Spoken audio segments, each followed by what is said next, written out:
Good evening, everyone, and welcome to the second of this. Welcome to the second session from our gravel series. For those of you who joined us last time, you know what it's about. But for those who haven't joined us before, just give you a quick recap. So basically, we are doing two live sessions with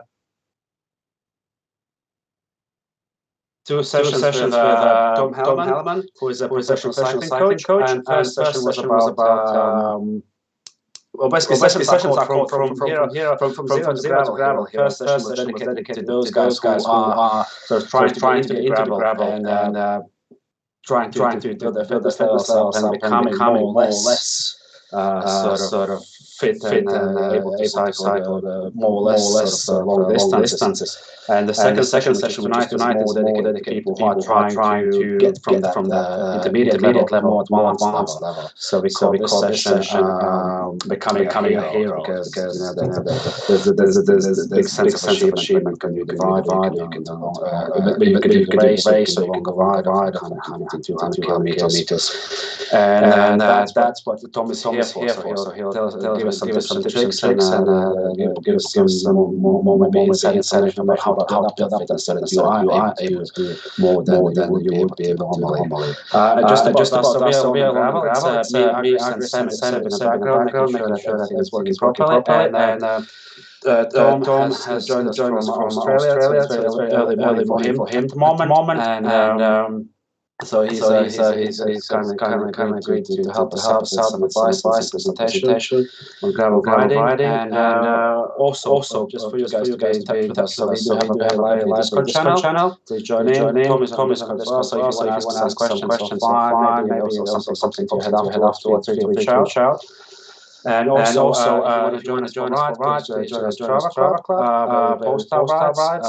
We usually ride on weekends and sometimes weeks as well. And let's enjoy the presentation. So let's welcome Tom, and I'm handing over to you, Tom. Thank you, Agris. Good evening, everyone. And thank you to the club for inviting me back to host another one of these live sessions. Hopefully some of you came last week as well and picked up some useful information, and then are back for the second part. My goal with these sessions is really just to provide some zero-cost information to London Gravel Club members, so that they can implement that in their riding, their training, perhaps for events, and really sort of take some useful knowledge away. A quick intro about me. I introduced myself in the previous video as well. So as Agris said, I'm a professional cycling coach and sports scientist. I have worked for World Tour cycling teams with World Tour male and female cyclists.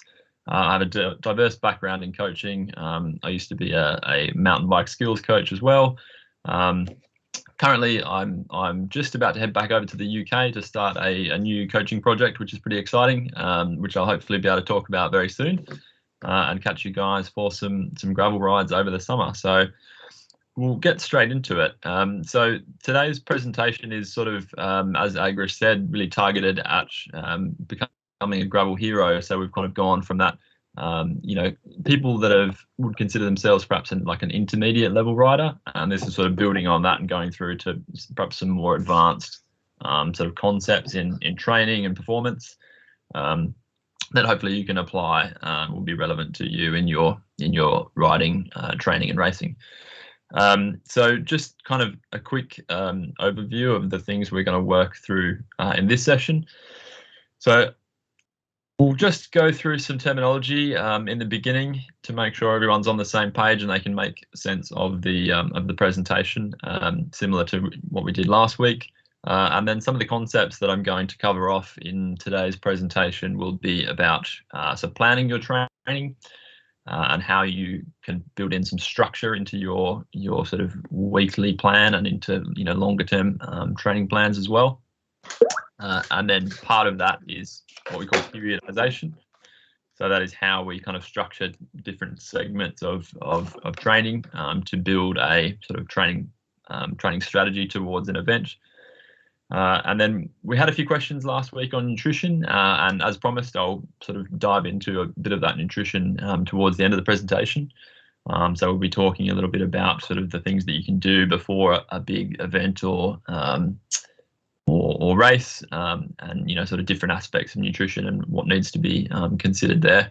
And then question time again. So we've already had a few questions come in across Discord and in the YouTube chat already. So keep adding those, and if any pop into your head through the presentation, please ask away.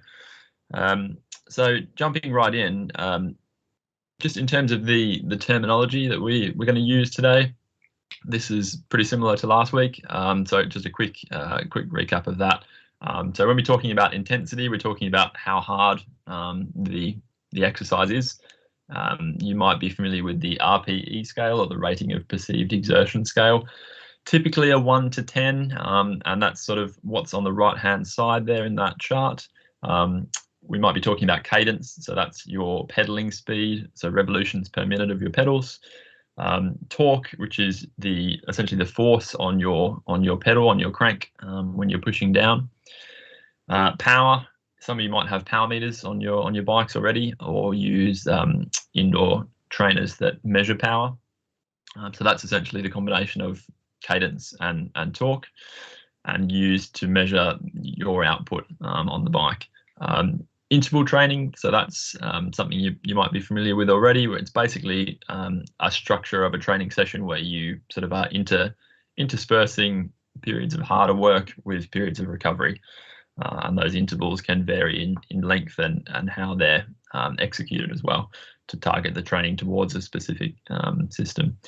And then specificity, a little bit tricky to say, but essentially that word refers to how accurate or how focused a particular, in this case, training session is towards a particular aspect of our fitness and performance, or in this case, how close the training is to our competition, or what our event actually is.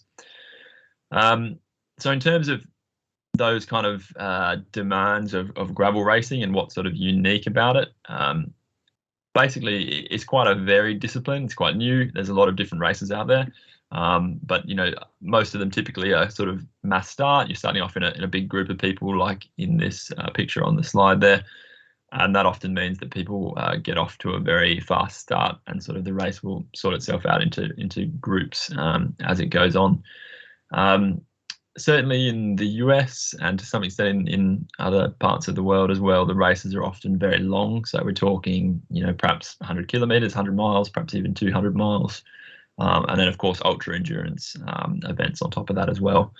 And then the terrain that gravel races can be held on really varies. In the UK, we've got a big range of terrain, from whether it's in the Lake District, over in Wales, perhaps on the south coast. So you might be tackling more mountain bike trails, or sort of more gravel roads, bridleways, that kind of thing. So there's a big range there. And then, as I mentioned before, races are often start off in a big group, so there is a sort of tactical element to it, in sort of making decisions around your pacing strategy, how you place yourself in the race around your competitors, with respect to what your plan is for the rest of the race. And in gravel riding, like in mountain biking, it's very important to be self-sufficient. So that means looking after yourself from your nutritional needs, hydration, looking after your bike if anything should happen during the ride. It's all about sort of being able to do what you need to do to keep going and to get to that finish line. So just moving on, I wanted to quickly touch on a little bit of physiology. So physiology is essentially what's happening in our body when we exercise. So this graph that you see here basically just tells the story of the different what we call energy pathways or energy systems that are active in our body, and sort of what time scale that they typically would be generating most of their energy. So as you can see, starting over on the left-hand side, we have a couple of anaerobic energy systems that provide a quite short burst of energy for high intensity exercise, so for sprints and short hard efforts. And then as we move into sort of, anything beyond typically maybe 1 minute or so is considered in a sports science sense to be endurance exercise. And so we're typically getting most of our energy from the aerobic system.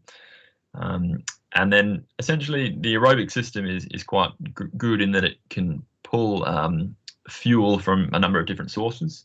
So of course, carbohydrate is the number one source of that.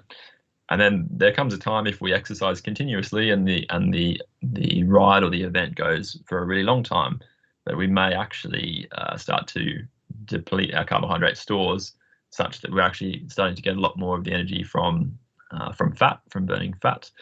And that can actually be a strategy in training as well, to actually for those ultra long events, to actually be able to burn a little bit more fat as more of a sustainable fuel for those longer events. So in gravel, we're mostly talking about aerobic power, so those kind of longer term sustainable energy pathways. And the fuel side of it, so having carbohydrate available to burn for those long events is really critical, and that's why fueling is something that's massively important in this sort of discussion. So that's a quick physiology recap. The next thing I'm going to jump into is just basically your training intensity and how we distribute that, how we use our time across different training intensities. We touched on this a little bit in last week's presentation, and I'm bringing this graph back because I think it's quite relevant, and I really like to kind of hammer home one of my key messages really, which is that when you're thinking about training and how your intensity is on a particular day, it's really important to make sure that the days that you're trying to do high intensity work, that it is genuinely high intensity. And the way we do that is making sure that our easier days are sufficiently easy and that we can recover from them, such that by the time we do our high intensity workouts, that we can actually deliver a really solid high intensity workout and hit some high numbers. So a couple of different distribution models of intensity there. So you can see the difference between some of the kind of what we call pyramidal models. So the threshold model there, or the pyramidal one, which is top right. So that's C. The intensity distribution there basically kind of, there's more time spent in the middle, if you like. So in this kind of 3-zone model, you can think of it as easy, medium, and hard. There's a little bit more time in sort of zone 2, in the middle zone, compared to the opposite of that, which is the polarized or the inverse polarized model, where you've got a lot more time in zone 1 or zone 3 respectively. And we can sort of debate the merits of that a little bit, but essentially when we look at endurance athletes, elite endurance athletes across a number of sports, whether that's cycling, marathon running, cross-country skiing, typically the pattern more closely resembles what you would see there in the polarized model. So that means spending a lot of time in that sort of easy aerobic endurance type training zone, and then a little bit of time in the sort of higher intensity zone, but not too much as to cause too much fatigue. And this, I'll just stress with this particular chart that we have here, the y-axis, the vertical axis, is the number of sessions, not necessarily the time spent in each of those zones. So typically, in terms of if we were talking time in zone across perhaps a 3-zone model, as in this particular example, you might be talking sort of perhaps somewhere around 80-20, if we think about 80% being primarily in that sort of zone 1, that easy kind of endurance zone, and then perhaps around 20% in that sort of top end of zone 2 and zone 3 type intensities. For we see that in all elite athletes, but the same principles can be applied when we scale back the training volume as well. So if you're training for a gravel event, that sort of training intensity distribution might be something that will work well and be a way to sort of break it down as you prepare. So continuing on with the discussion of intensity, this chart here gives you an idea of how we might structure a week in terms of the intensity of the sessions. So I just make the note on this slide here that this arrangement of training intensity is sort of for a rider, for example, who has already done some training. They're not sort of brand new to the sport. And essentially what we've done there is you can see that there are 2 days of high intensity training, and they're spaced apart by a few days with a couple of easier days in between. And then please also note that some of you might be doing strength training as well, lifting weights in the gym. And so I've just sort of put an asterisk on the days there. So Monday, Wednesday and Friday, perhaps, where gym work might fit into that. So that's not on the same day as the high intensity days. And it will depend a little bit on the gym work that you're doing. But essentially what we want to do is sort of try and arrange that around the high intensity days as well, so that you don't end up sort of carrying a lot of muscular fatigue from the gym when you're doing those high intensity training sessions. And then the other sessions, the intensity is a bit lower. Friday pretty much looks like a recovery ride, so we've got that listed as a 3 out of 10 intensity. And this typically won't, this kind of structure won't change a huge amount as you progress.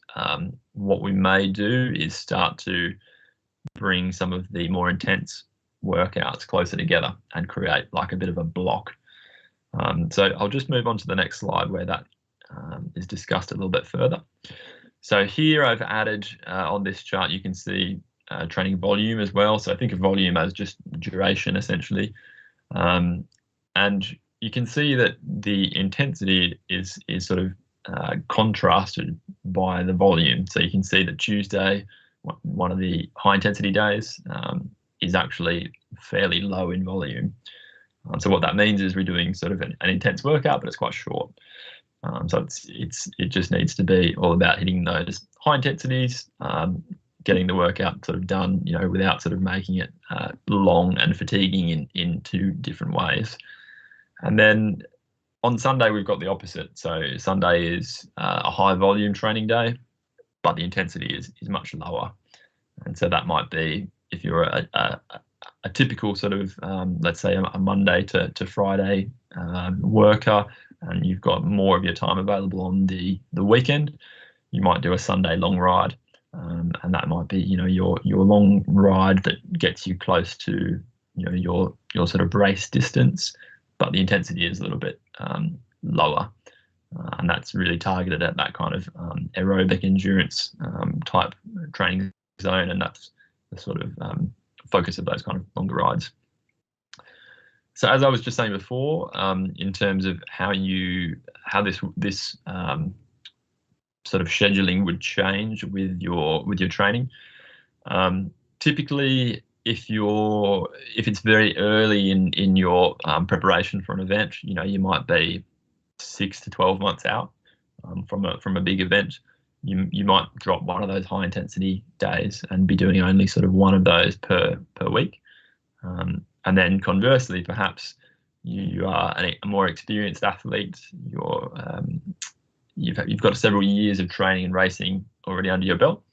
You might be looking at actually bringing that Saturday high intensity day onto Wednesday and do a Tuesday, Wednesday high intensity block, and sort of create a little bit more stress in the system, a little bit more overload by bringing that intense work closer together while you're still sort of recovering.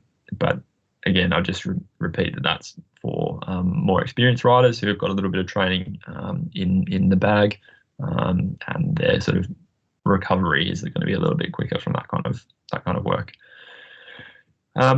So this is kind of looking at a snapshot, like a 1 week sort of time frame, and then to extrapolate that out to a longer term training plan.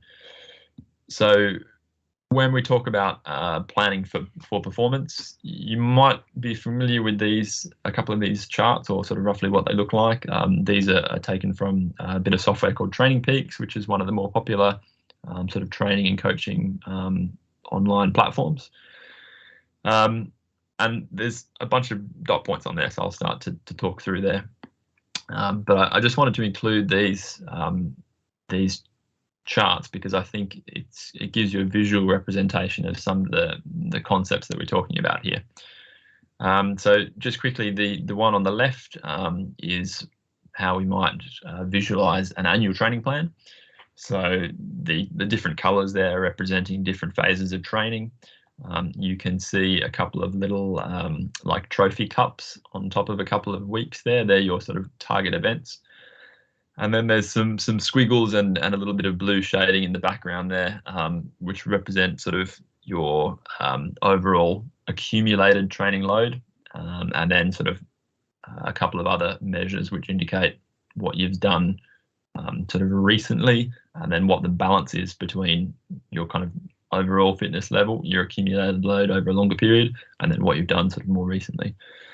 And that if you're coming off a low base, you're just building into some structured training, there might be a period where your recent load, so perhaps your first week of training compared to your last 6, is actually a lot higher.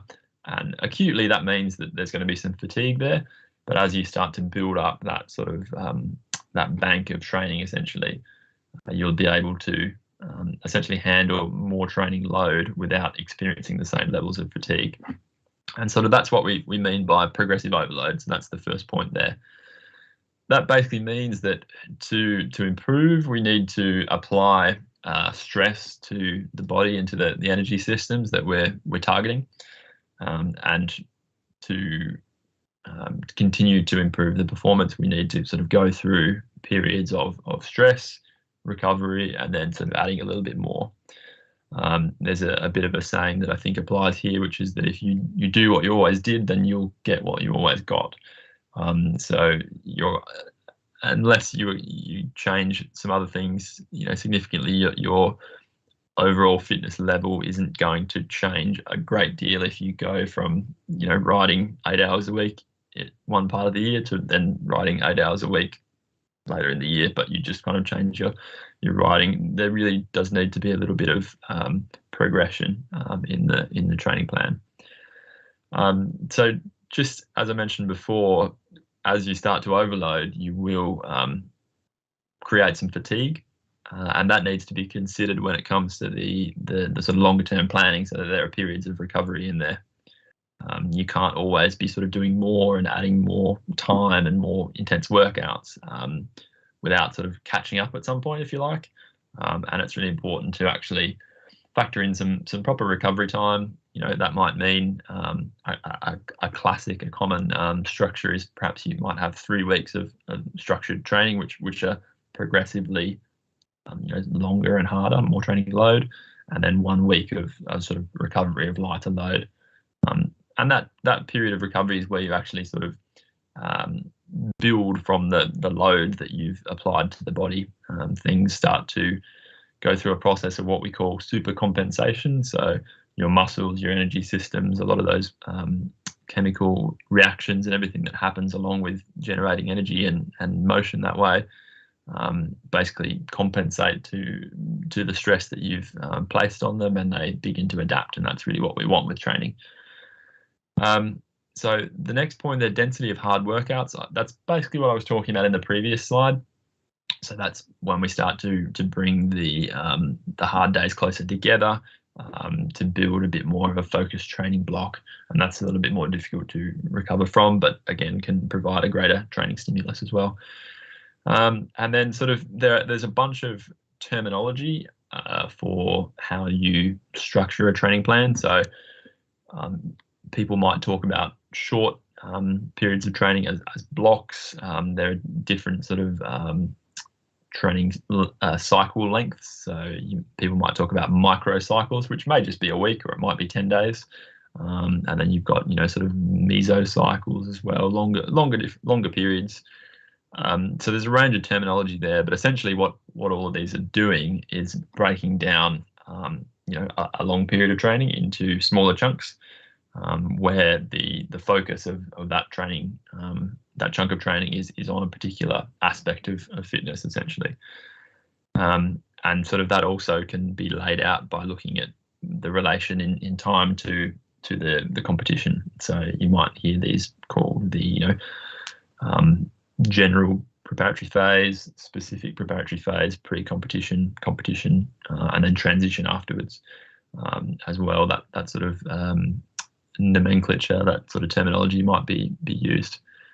And then when it comes time for your big event, this idea of doing a taper and peaking is really important. So you might have heard of, particularly when things like the Olympic Games are on, you often hear commentators talking about athletes timing their peak and how they taper off for an event.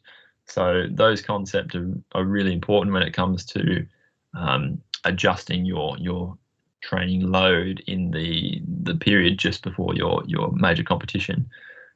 So the idea of a taper is something that's sort of been researched quite a bit in the last couple of decades in sport and in sports science.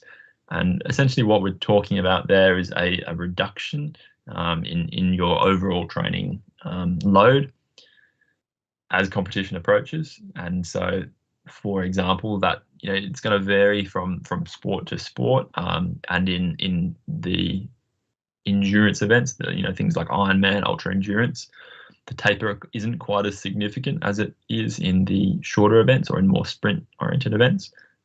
But what we typically see is that perhaps in the sort of 10 days leading up to an event, perhaps even 2 weeks, overall training load is going to drop actually by somewhere maybe around 70%. But what we maintain in that little bit of load is some really high intensity work. So we're keeping the engine ticking over and ready to go full gas on race day, but we're not doing lots and lots of load and generating fatigue as well. And so that there's a little bit of recovery coming through as we drop the load off, but we're obviously maintaining that ability to perform at a high intensity, which is what's going to be critical when it comes to race day. So that's kind of a quick summary on sort of tapering and how you sort of plan your training to peak for a particular period. If you draw your attention to the chart on the right-hand side there, so we call that a performance management chart, which is essentially used for performance monitoring. So there's a lot going on there, so we'll try and sort of break it down. Generally speaking, the shaded blue area you can think of as, in broad terms, fitness. But that's not always true. It's basically your accumulated training load over, in this case, probably a period of 6 weeks, like a moving average, if you like. So essentially higher is better for endurance sports. Doesn't tell you how you accrue that training load. It just tells you how much, essentially. So it's a bit of a blunt instrument as well. So we need to be mindful of that. So we can see if we sort of break down this example chart here, there's a period of sort of essentially the first half of it. You can see the sort of it's generally pretty much a flat line, and then there's a small decrease, and then it sort of rises quite sharply as well. What you might notice when it starts to rise quite sharply just past the halfway point there is there's a pink and there's a yellow line, and before they were kind of just almost mirroring each other, and then they actually diverge and sort of move in opposite directions there. So what happens when we start to, let's say we're training at a certain level through the first half of our sort of training season, then we start to increase the volume significantly, which is what's happening here at that sort of halfway point. It creates a difference between what we've done in the last week, let's say, compared to the average of what we've done over the last month or 6 weeks. And so what that means is our acute load has gone up, and that's why that pink line in this case is going up quite high. And then the yellow line is essentially the difference between the pink and the blue. And so that yellow line in training peaks and in other systems, it might be a different color, but essentially that's what we kind of refer to as your training stress balance or your form. It's essentially the difference between your sort of general fitness level and the amount of fatigue that you're carrying.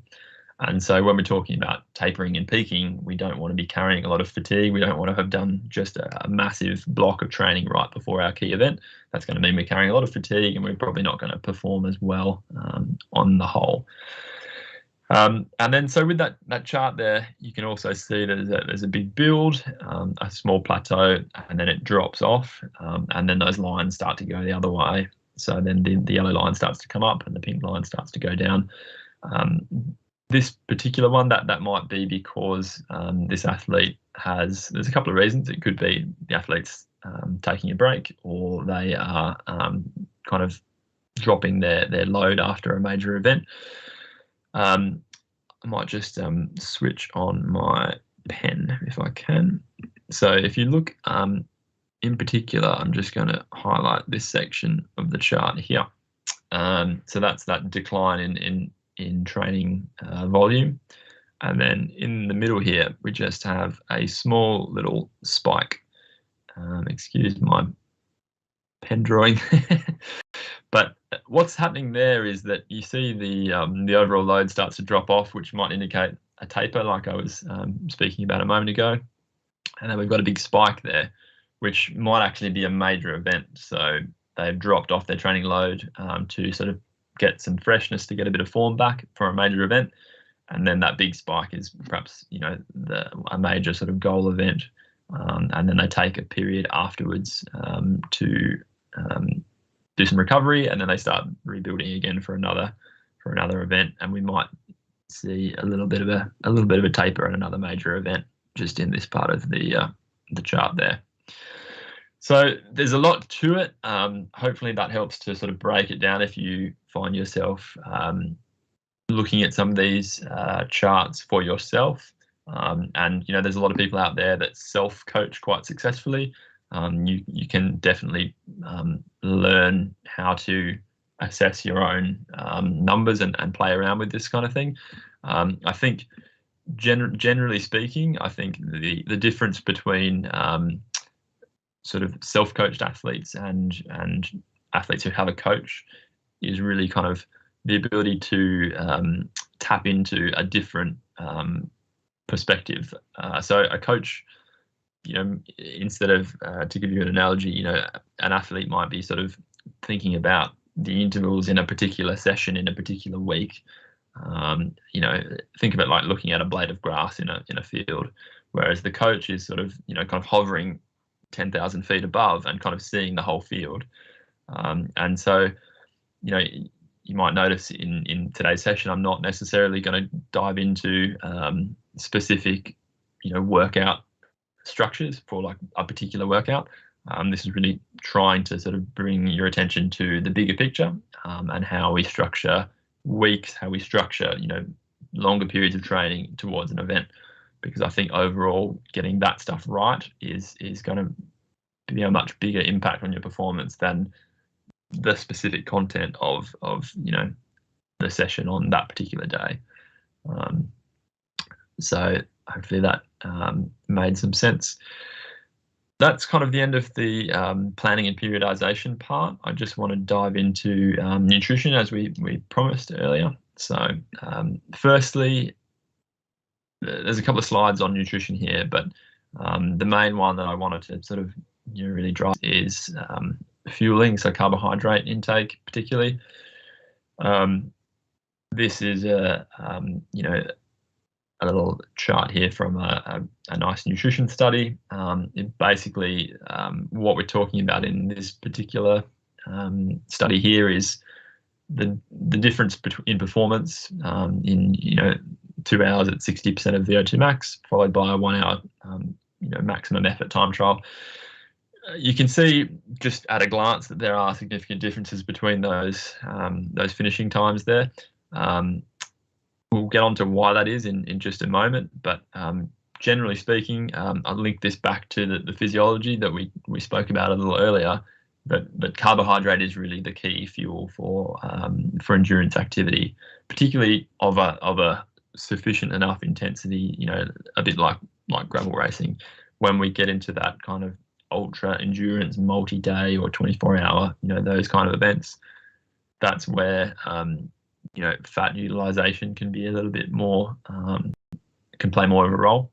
But for typically for what we're mostly doing here, between maybe between 3 and 6 hours or 7 hours, something like that, sort of carbohydrate usage. So that's about kind of loading before the event, and then intake and refueling during the event is going to be kind of one of the most important things when it comes to nutrition that we need to think about. So I've just put some guidelines here. These are kind of general guidelines, and they will differ for men and women a little bit, for athletes that have slightly different individual physiology. But sort of broadly speaking, if we're doing a long event, it's probably advisable to consume a little bit more carbohydrate in the days preceding the event. So that's sort of 8 to 12 grams per kilo of body weight per day is kind of a general guideline, and that's going to basically top up your stores, so your fuel tank. The amount of what we call glycogen, which is the kind of the storage form of carbohydrate in your body, is sort of maxed out. The fuel tank's full when you get to that start line. The next point there is really what this study on the right hand side is referring to. So you might be aware there's sort of different types of carbohydrates, different types of sugars, and what nutrition research has shown us in the last couple of decades is that by taking on multiple different types of carbohydrates, of different sugars, we can actually increase the amount of absorption of those carbohydrates in our gut. Essentially, there are different channels that the molecules are absorbed.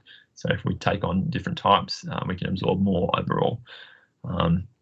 Traditionally, somewhere around a gram of carbohydrate per kilo of body weight per hour was a kind of general recommendation for endurance athletes as a level that was about the maximum of what could be absorbed in endurance events.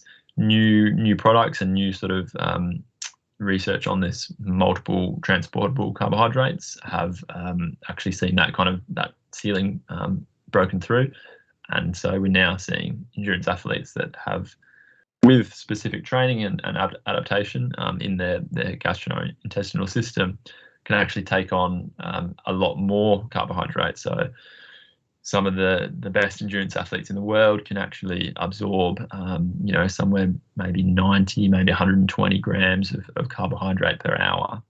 And that's what enables them to operate at a pretty high intensity for sort of hours on end, and be able to fuel that without sort of depleting their stores.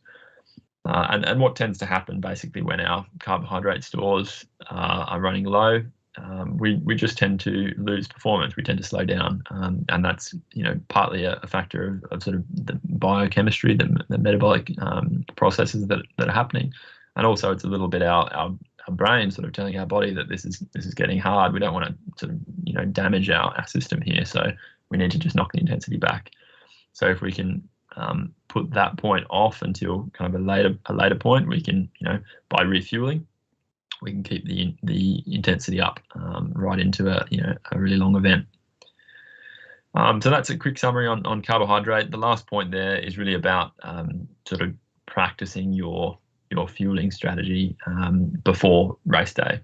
So and that might be just some stuff that seems like common sense, right? So you might look at the event that you're doing, see what the food availability at the feed stations is. Perhaps there's a particular brand of sports food that they're supplying you with, as well as kind of fruit and more natural foods as well. But that gives you the opportunity to then get yourself some of that sports food or some of those items and try them out in practice and see how your gut responds, because we're all a little bit different when it comes to how our gut processes different foods, and sort of sports food is quite a particular thing, and other than when we're training and racing, we don't really eat it on a day-to-day basis. So I think getting some of that and sort of trying it out in practice beforehand, so that you can sort of adjust, perhaps the things that you choose or at different times in the event. I think that's a wise move. And so on to the next slide on nutrition. It's essentially summertime. It's the warm part of the year now in the northern hemisphere. So we might be faced with some hotter events or some events in sort of a lot of sun, where you are going to be losing a lot of fluid. In the first presentation, we spoke about being really important to think about how you stay hydrated, because you can carry lots of food with you, but it's not easy to take liters and liters and liters of fluid with you on your bike. And so the other thing I just wanted to raise with that, so when we sweat, of course we lose liquid, we lose a lot of water, but we also lose some electrolytes. So sodium is a big part of that. So what we can actually do is a bit like the carbohydrate loading, we can do some sodium loading as well. So I've just thrown in this kind of analysis study here, which basically is looking at, sort of to break it down, these are a group of studies that have looked at the performance change when the subjects have engaged in a sodium and fluid loading strategy before an event, before a performance test. To essentially the goal of that strategy is to increase the amount of what we call blood plasma. So that's the kind of the non-cells component of blood. So it's kind of when you take some blood and spin it out in a centrifuge, it's the kind of the yellowy or clear sort of part, which is mostly water. But we can actually increase the volume of our plasma by sort of preloading with a little bit of sodium and fluid before an event. That stimulates some hormonal responses, which basically cause the body to sort of hang on to some water. I'll just make a quick mention that what I'm referring to here is sodium intake, not salt. I should have made that more clear. So sodium chloride is table salt. In this case, the amounts that I'm recommending there, 1.5 to 2.3 grams per day, is sodium. So you can work that out in terms of your dosage. Something that pops up in long events is the question around whether it's necessary to intake some protein. Is it necessary? How much? How often? So generally speaking, the reason that we're talking about taking on some protein is because long, hard events tend to cause some of our muscle to break down, essentially. And so muscle is made of protein, amino acids, and we need to think about potentially providing a source of amino acids to be able to repair and provide some fuel, essentially, for that protein synthesis, that kind of muscle rebuilding that happens after muscle is broken down. Typically, we don't need to think about that too much if the event's sort of quite short, perhaps less than 3 hours or something like that. It's not going to be essential.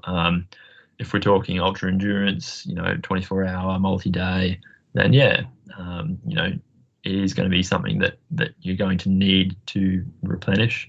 And a good guideline for sort of protein intake is kind of ideally like a 20 gram kind of chunk at a time. So whether that's you're taking a rest stop and you're taking on a protein source and some carbohydrates. So that might be chicken and pasta, for example, or tofu, or something that you get your protein intake from.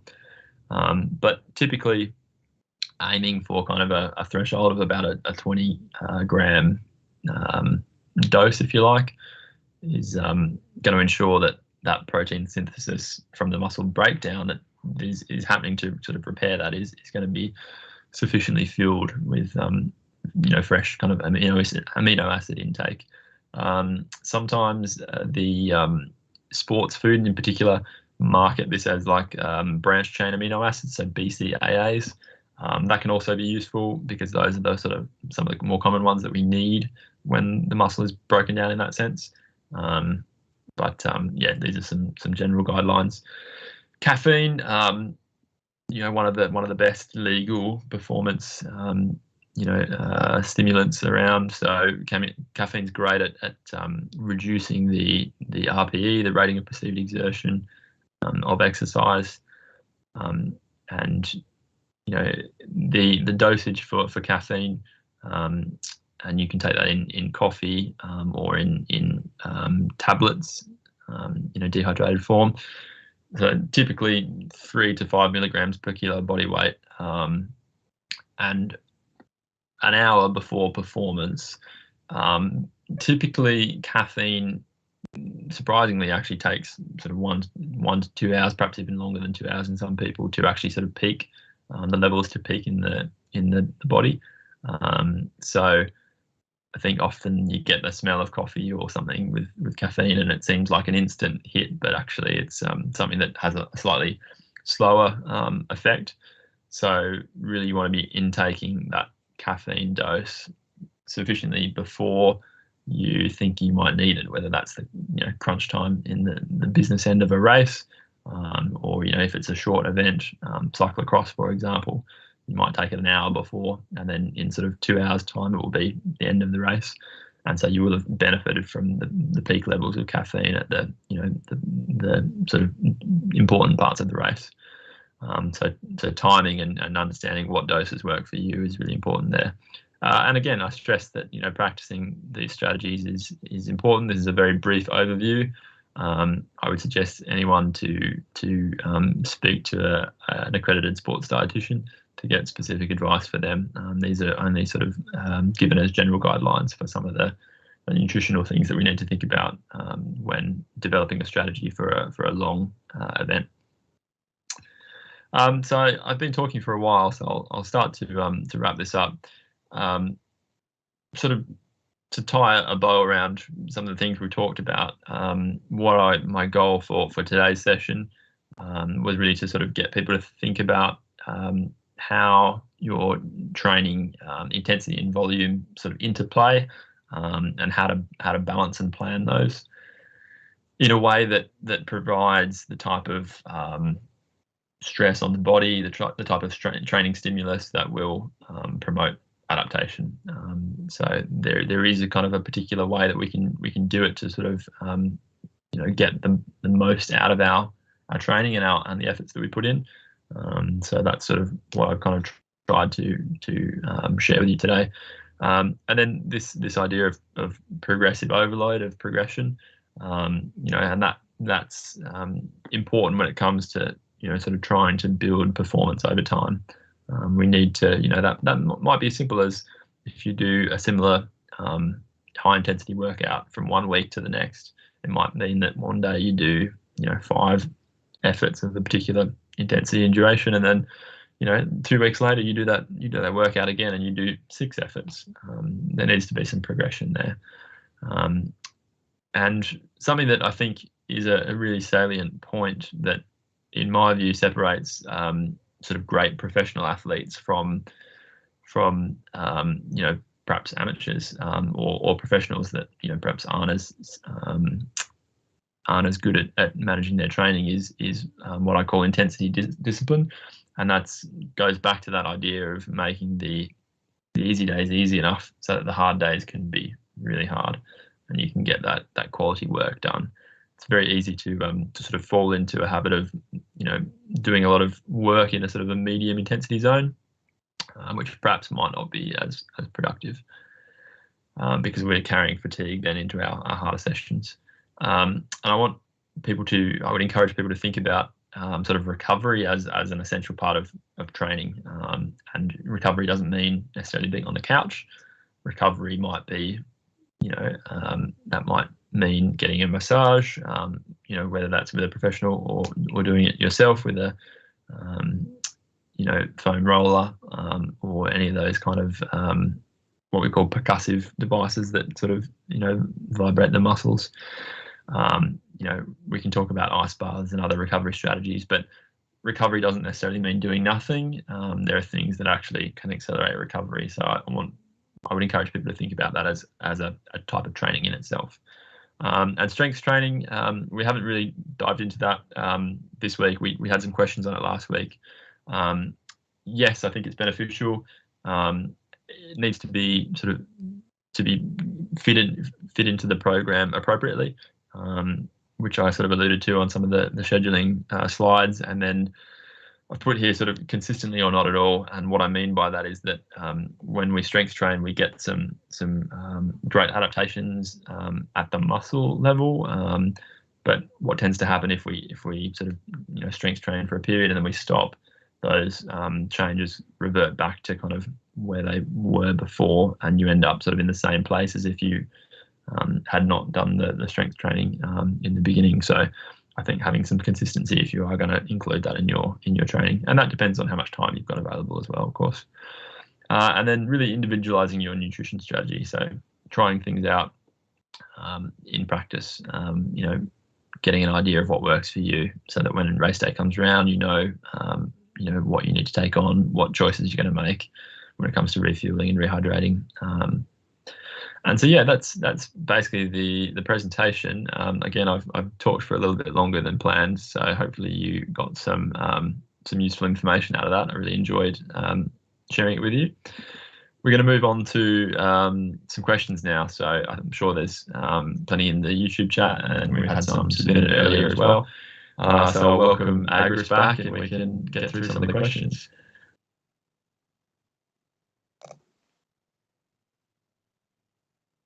Are you there, Agris? I'm here, yes. I'm just hoping to pop up on the screen. So thanks, Tommy. That's really insightful. I really enjoyed this the part about training and also about nutrition. And I'm sure I'll be coming back to this presentation for many times just to sort of absorb all the knowledge.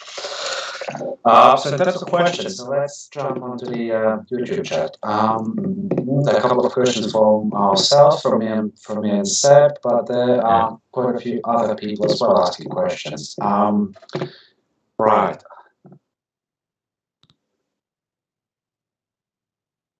Right, so the first question is about riding the type of the bike that should be ridden. So the question is, should I ride my gravel bike all the time, or is some road riding okay? So I'm guessing the question is whether,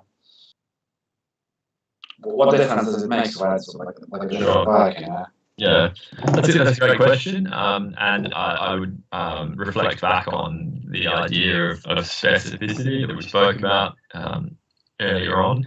And so if we think of it from that perspective, then of course riding a gravel bike is more specific to gravel racing. So in that sense, that's, you know, directly related. What I would also say is, this is a very common sort of sports science answer, but it depends. If the terrain that you have available to ride your gravel bike gives you the ability to do all the types of sessions that you might want to do, then that's fantastic. You can ride your gravel bike, you know, perhaps a little bit more. I think, and this is something we see quite a lot of mountain biking as well. You know, the terrain is often kind of steeper, and you tend to have to make more sort of harder efforts just to get around on a mountain bike or a gravel bike compared to the road. And that can mean it's a little bit hard to kind of really target your workout to specific training intensities. So I would say that, if you've got the terrain available, then I think that's great to, spend the majority of your time on your gravel bike, and even taking your gravel bike on the road as well is totally fine. I think that's a good way to get some more time, getting familiar with the position. And then the road bike, I'd certainly, be looking to that for perhaps some of the longer or easier rides. I think that's where it's really suitable. And that can fit in well with your, complement your riding on the gravel bike. Right, so that's great. So the next question is, and I think you touched on this earlier already in the nutrition session, but so I think the question is at what point you should start to take in some food. The question goes, is it necessary to eat on a 2-hour ride? Okay. But I guess it just reverts back to what you explained already. When you need to start thinking about nutrition and sort of fueling yourself. Yeah, I think I don't want to say it depends, but generally speaking, the answer is probably yes. And I'll elaborate a little bit on that. That if it was a fairly high intensity ride, let's say, then you might be depleting a lot of your stored glycogen and your stored carbohydrate within maybe an hour, maybe an hour and a half. So if you don't refuel, or if you don't take on any carbohydrate in that 2-hour ride, you are going to finish it with a low availability, and whether that low availability of fuel compromises the ride is going to be determined by the intensity and sort of how full the tank is when you go into that ride, basically. But I would say generally as a recommendation, then yes, you would want to take on some fuel in that 2-hour ride. You wouldn't necessarily be focused on taking in that kind of 90 grams per hour or something, but you'd want to be thinking about is this ride in the morning? The last time I ate something was dinner last night. I've used a little bit of that fuel kind of powering my body between then and now. So the fuel tank's not quite full. And then with this exercise, it's going to really sort of, take a lot out of my stored resources. So, yeah, generally speaking, I would say yes, on a 2-hour ride, most people are going to be better off performance-wise by taking some carbohydrates on. Perhaps you don't need to think about it in such a structured way like you would for a longer event, but let's sort of break it down and say, perhaps after 45 minutes or an hour, you'd want to take on, some carbohydrates, and certainly a little bit of fluids as well.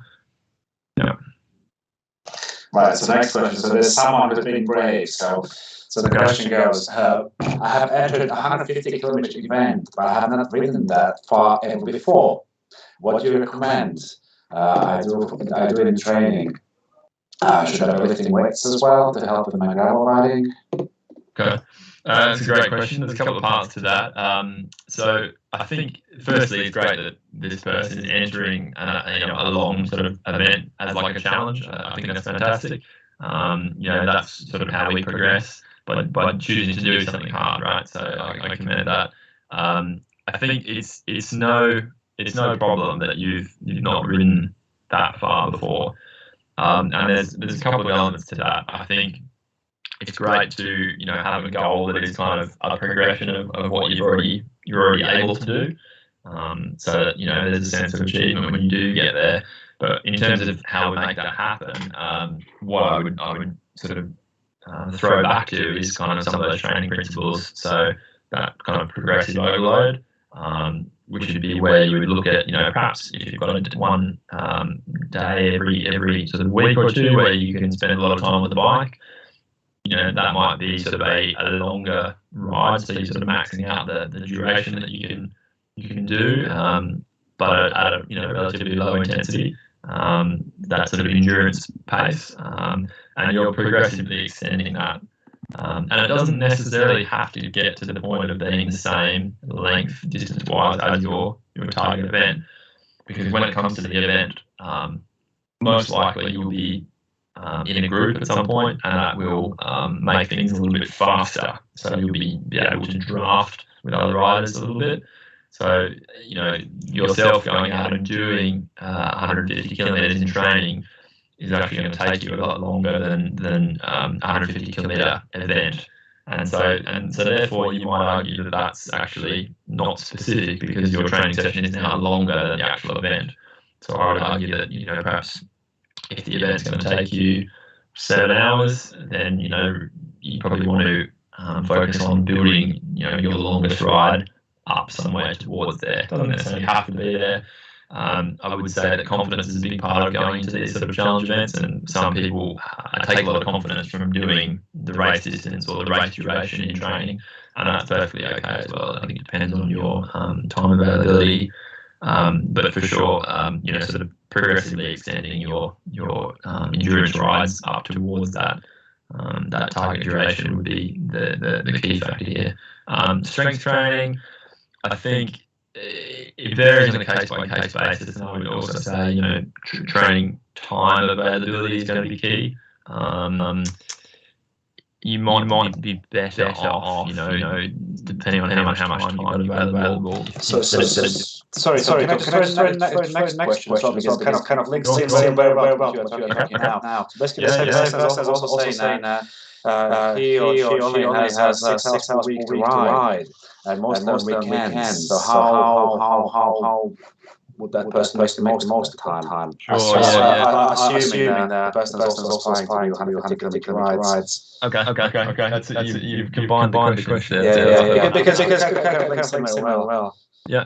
I think that's a great kind of dilemma, right? You've got a kind of slightly limited amount of time to do training. What do you do? And I would sort of look at go back to kind of principles and really think about what are the demands of that 150 kilometre event. You're not necessarily going to need to do any kind of like sprinting or anything like that. The primary determinant of whether you finish or not is how's your endurance? Do you have the ability to kind of maintain a consistent pace over a number of hours to get to the finish line?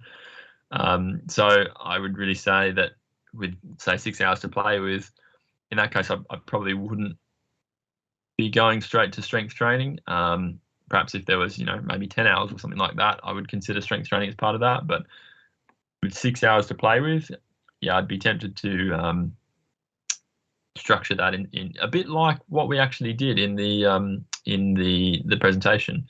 And you might even actually distill it down to only having sort of 1 day of intensity, and then the other days you're sort of maximizing your time spent in that kind of endurance zone, that aerobic training, to really stimulate as much of that adaptation as possible, because that is going to be sort of the key driver of you finishing that 150 kilometer ride.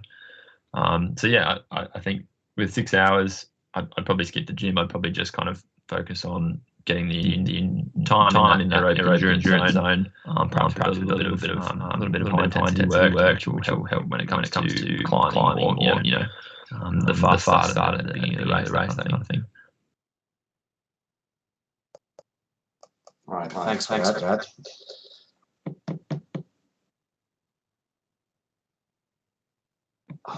Right. Try to understand what Sebastian is asking. Okay,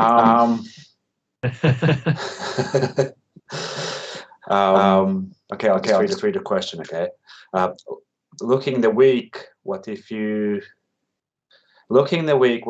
commute to work and can only really train on the weekend? How would you plan your training?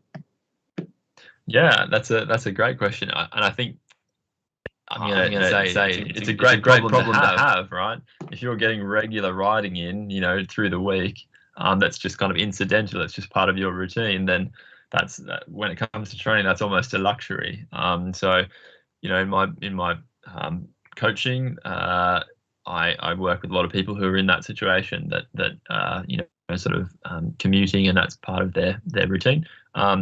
And what I would say to Seb in this case is, kind of just include that in the thought process when we talk about intensity distribution, and so you might be able to use a lot of those commutes for particular purposes, right? So you might be able to structure in one commute where you do some hard efforts. It's a little bit more intense, and then the rest of them are sort of done at like an endurance pace to get that intensity distribution kind of right. And then at the weekend, depending on how much time you have and how you break it up, you can then either do a lot of endurance work, so that do the longer rides when you're not commuting, or you can do some intensity there as well. But I think the nature of commuting, like it's often kind of stop start into the city and that kind of thing. It can be a little tricky to kind of maintain like a steady intensity. So it does take a little bit of diligence for people that are trying to manage that. So I think I'd probably use some of them as maybe the more intense workouts, and then some of them as lighter, almost like recovery rides. But commuting is definitely super valuable, and I think it's an asset to have in your routine for sure. All right, good. A question from me. I just wrote it down in the chat box to remember it. Okay. So basic question is, after like at what point you could say that you can comfortably do a 150-kilometer race? So for example, how many hours of training or how many kilometers of training you should do before you can sort of do something quite long and intense comfortably? Sure. It's like a year or 3 years training. It's like 1,000, 10,000 kilometers. Yeah, I probably wouldn't put a distance on it like that. I think one of the important things for everyone when they go to kind of the start line of one of these sort of events, particularly if it's a distance that they haven't covered before, or some a challenge in some way like that, is having confidence, right? So when I'm working with my athletes, I'm kind of really keen to look at how they can sort of take some confidence out of the training that they're doing and the preparation that they're doing, so that when they get to that start line, they feel ready. And so for some people that might mean, as I just spoke about in the previous question, that might mean completing the race distance in training. But for others, they might go, yeah, that's a 5-hour ride for me, but I know I can do 4 hours at a good intensity. I've done that in training, and I know that I just need to keep fueling, and I'll get to the end of that extra hour on race day. I think that it's you don't necessarily need to think about it in terms of years of training. I think as long as the progression is kind of steady and that there's some recovery time programmed in, I think someone could do that with perhaps with the help of a coach to sort of help monitor things. In their first year of gravel riding, if they were really keen. But typically people, might start off with a shorter event to get the feel for the actual event process, what it's like on the day of a race, and then start to, try some longer events. So I don't necessarily think you need to be limited by number of years of training or what your longest event is. I think it's just about how you approach it, and making sure that you arrive at that event confident and ready to go. Good. That sounds promising. Right. So another question from Seb in terms of. So the question is, how many high intensity days a week would you need? So I'm guessing that's how many days a week would you need is to be able to so that you know that you're progressing and not stagnating. So. Sure. I mean, the easy answer there is kind of one. But that depends on perhaps how many days of training there are per week, and the amount of time. So let's say you were riding, you were able to ride 5 days per week, and in that case, I'd say that definitely one of those sessions should be a dedicated high quality, high intensity session, and then the others can be more endurance focused. at lower intensity. If, for instance, someone was, they had a lot of time to train, they were able to ride 6 or 7 days a week, and sometimes they might do 2 sessions per day, then you might have, if someone was riding 6 days a week, then you might have a second high intensity session as well. But have to sort of keep in mind that overall picture of what the intensity distribution looks like between kind of the easy, the medium, and the hard. If you're doing 4 rides a week, you don't necessarily want to be smashing 2 of them. The exception to that being if you only have a very limited time, if you only sort of had maybe less than 4 hours or something like that per week to train for these type of events, then yeah, I mean, you'd probably be doing a bit more intensity. You'd probably be smashing it a little bit more, when you get the opportunity, if you've got kind of really, really limited time. But with someone with a little bit more time, especially with those commutes, as we spoke about, I would say, 1, maybe 2, 3, probably not really, except for in certain circumstances, as you get closer to competition. Because the key thing is doing those sessions at a high quality and being recovered enough to make that happen, essentially. Right, that's very good. Thank you. So 2 more questions about the nutrition, and I'll try to combine it as well. So what sort of recovery food or product would you use if you were to do a multiple-day event? And also, what brand would you what brand of refueling for carbohydrate would you recommend to try, or maybe you can recommend some of the specific products? Yeah. I'll probably stop short of recommending brands or products, because I know that availability is different for everyone. But kind of to give some guidelines to that, I would say that when it comes to multi-day stuff where recovery is important, that's a great question, because essentially, as soon as you cross that finish line on one day, you need to be recovering as much as possible before you get back on the start line the next day. When it comes to nutrition, we know that a couple of things are important. So, primarily getting some carbohydrates in. That is the number one concern, essentially.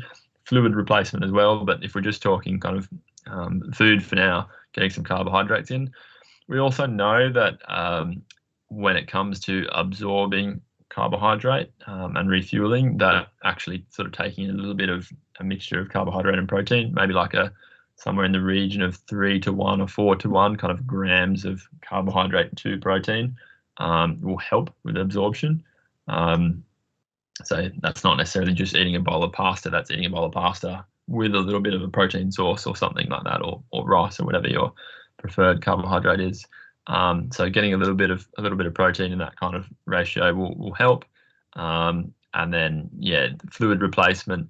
If you're really focused on recovery, I would say that a great strategy, if you're really keen to know, is sort of weighing yourself before and after, depending on how practical that is, and then kind of looking to actually replenish sort of 150%, if you like, of the fluid loss. So if you've lost a kilo through the course of the event, you might sort of aim to kind of replenish a litre and a half, a kilo and a half of fluid in the time after the event, to get everything sort of back to the normal levels. Carbohydrate typically is stored. It requires a bit of water to be stored, which you put on well. So you might store half a kilo of carbohydrate in your body, but you might also need a kilo and a half of fluid. So when we have this and kind of strategies, there will be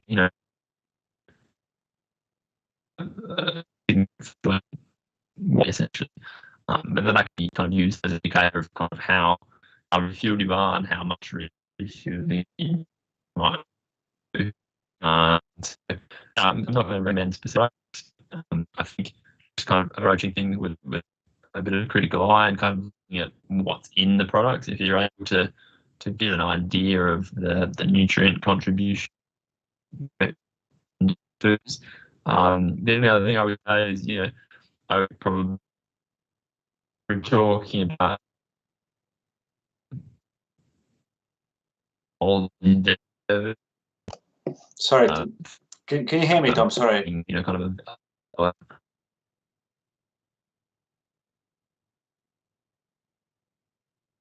I think we lost you, Tom. like a lot of food diet. On food, very. Yeah. I think we are losing you, Tom. Sorry, very bad connection.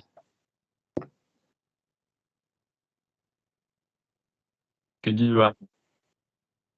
We're losing you. Sorry. Come through? Did you get a question? Or how's the sound? It's better now. It's better now. If you keep it like this, that would be perfect. Okay.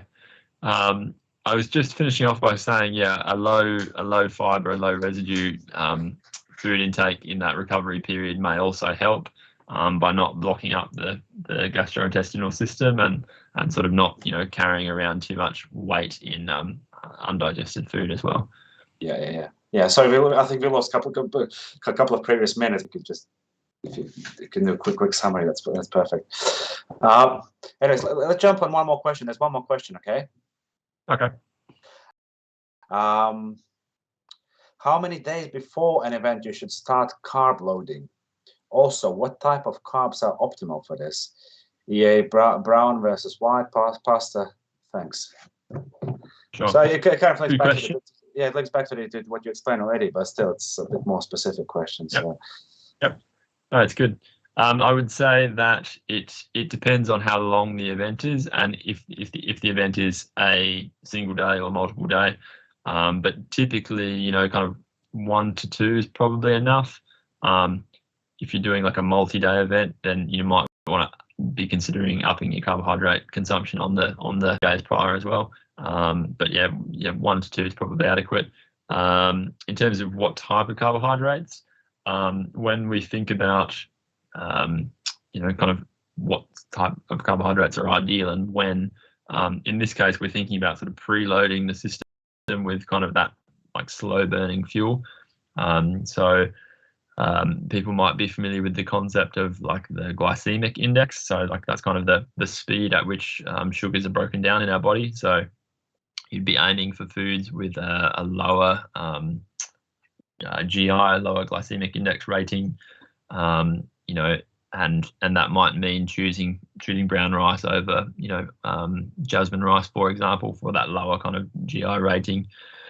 It's going to give a little bit, longer lasting energy because by virtue of them sort of taking a little bit longer to be broken down. Essentially, we're talking about kind of, long chain carbohydrates that take a little bit longer to digest. That's the sort of stuff that you should be aiming for. You don't necessarily, or you couldn't really, it wouldn't work very well necessarily if you just kind of sat down and ate a bowl of sugar as your strategy of carb loading before an event. So don't do that. Right, good. I think we're done with the questions, and I think we've done quite decent session again. And I think we'll just end here. So thanks, Tom. Thanks, Seb, for making this happening. And thank you, everyone, for joining us. And tune in next time. Thanks for the invitation. Look forward to next time. Thanks, guys. See you again. Bye.